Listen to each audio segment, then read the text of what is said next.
Ольга Д. Слава, вы часто бываете в Гурзуфе. Хотел спросить, вы пробовали писать в Ялте? Как этот город резонирует вам? Как его энергетика? Есть ли интересные для вас места? Ну, очень люблю Ялту и попишу в эту поездку обязательно там. Я люблю места старые, улочки, архитектура, набережная восхитительная. Я в конце ролика покажу работы, которые написаны. По-моему, в 2012 году я ездил с моим знакомым художником, мы на машине ездили из Москвы, и зимой, в январе. И посмотрите, какие получились работы в те времена. Ну, не один раз писал в Ялте, и Платан, конечно, ну, покажу.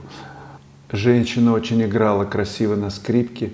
Пока она играла, я сделал этюд. Волшебное место, замечательно. Писал вечернюю работу на набережной с отражением, ну, такой после дождя. Волшебное место, всегда есть где поработать, и куда ни глянь, мотив обеспечен. Ялта рядом, 14 километров от Гурзуфа. Анна Иванова, стоит ли к зеленой ФЦ и травяной докупать араратскую зеленую и кобальт сине-зеленый, если это не поможет рисовать зелень, или это не поможет рисовать зелень натуралистично. Но дело вот не в красках, как мне представляется Анна Иванова. И стоит, и не стоит.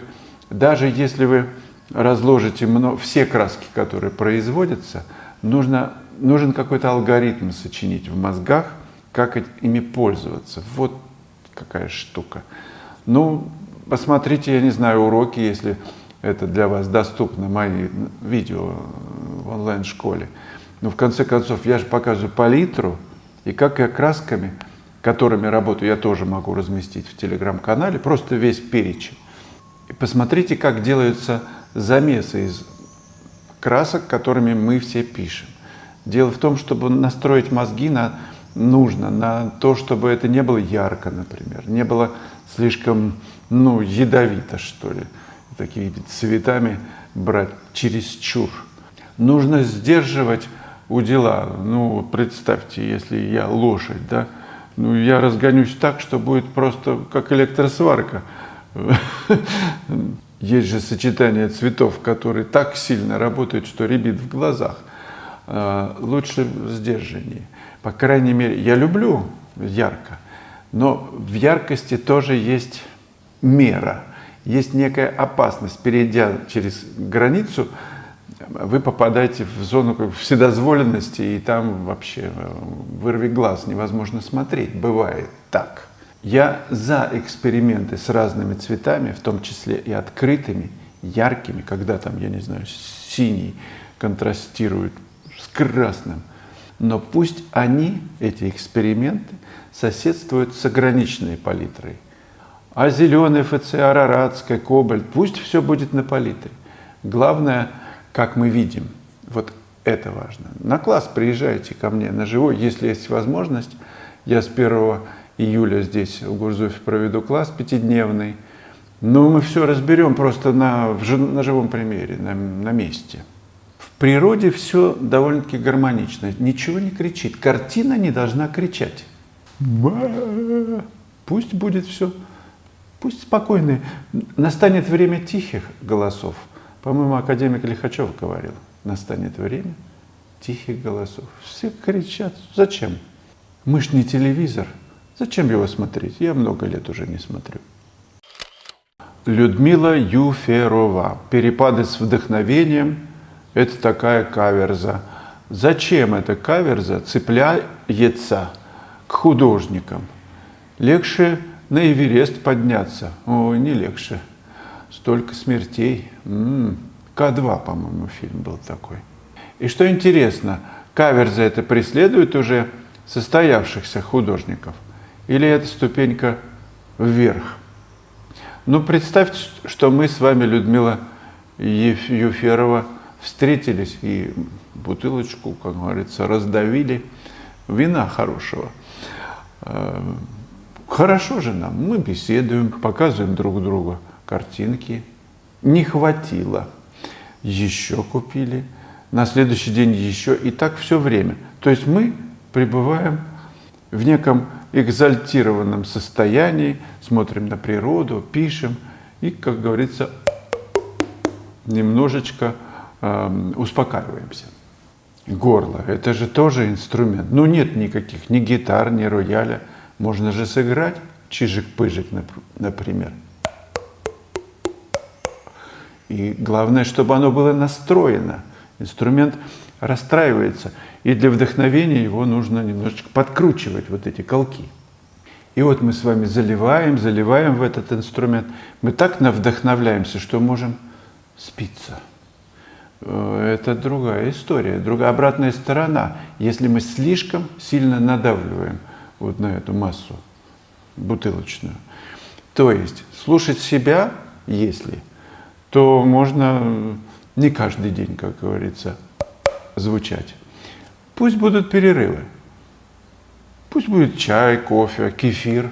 С бананом, кстати, ласси свит делают в Индии. Немножко меду еще добавляют. И блендером. Клюковки, черной смородинки, можно мороженое для вкуса. Или чего хотите. То есть нужно переключаться. С одного материала, например, на другой. С одной живописи на графику, опять же, на рисунок. И если маячит сверхзадача стать вот мастером в живописи, в рисунке, ну, в искусстве, то именно это является двигателем. Эта задача внутренняя заставляет тебя, я не знаю, ехать куда-то на край света. Бывает в мороз. В 30-градусные ребята писали не так давно. Ну, 25, что ли, было. Для вдохновения очень полезно просматривать альбомы тех, кого вы любите, художников. Ну, представьте, у всех та же история. И деньги нужно зарабатывать, и я не знаю, что еще там, огород окучить или у забора планка оторвалась. Ну, у художников тяжелая задача писать так, чтобы еще это продавалось и зарабатывалось довольно-таки сложно.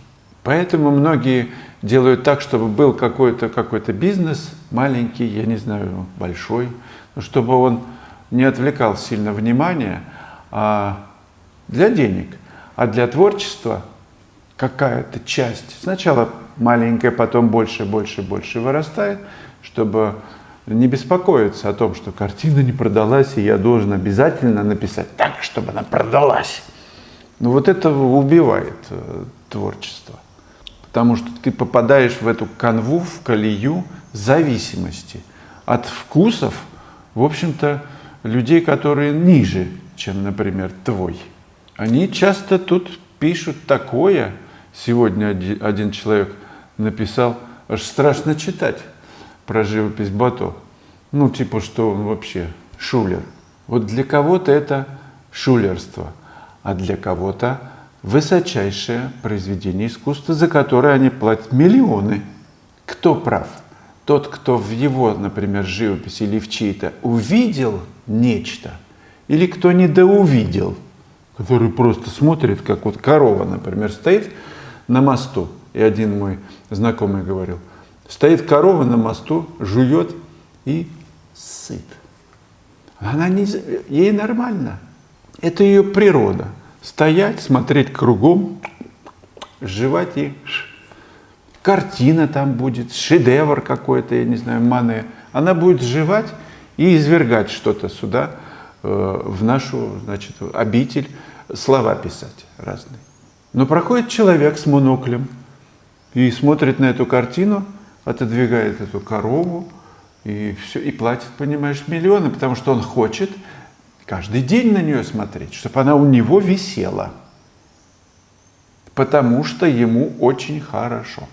Очень все просто. Вдохновение приходит, наверное, тогда, когда ты смотришь мотив, смотришь то, что любимый художник или несколько из этого извлекли и сделали, и понимаешь, ну как это вообще возможно? Я хочу так же. Я хочу также научиться из любого мотива извлекать произведения искусства, шедевры. Очень классно, когда ты не просто смотришь на картину художника, а еще на мотив, из которого он извлек. Именно поэтому я и затеял вот эту историю с показом мотивов и работ. Ну, онлайн-школа для чего? Для этого, чтобы вы увидели, как из обычного сюжета извлечь живопись. И как это делается на палитре. Ну, так что давайте вместе над этим работать. Скидка 10% для тех, кто очень этим интересуется. Заходите в школу. 46-й урок «Чеховка в Гурзуфе».